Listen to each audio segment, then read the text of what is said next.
எடப்பாடி பழனிசாமி சர்வாதிகாரத்தனமா நடந்துக்கிறாருன்னு ஒரு விமர்சனத்தை வைக்கிறார். துரோகி எதை வேணாலும் சொல்லுவாங்க. துரோகி சொல்வதற்கெல்லாம் எங்களுக்கு கவலை இல்லை. சார் இப்போ ஓபிஎஸ் வந்து திமுக இணைஞ்சிட்டாரு. அதே மாதிரி சசிகலாவும் புதிய கட்சி தொடங்கினாங்க.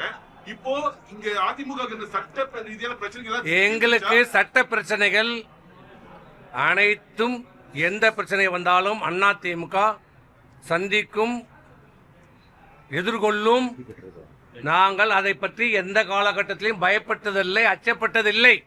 ஆனால் இவர்கள் போட்ட ஓபிஎஸ் போட்ட வழக்குகளை நீதிமன்றத்திலே அதற்கான பதில் வரும்.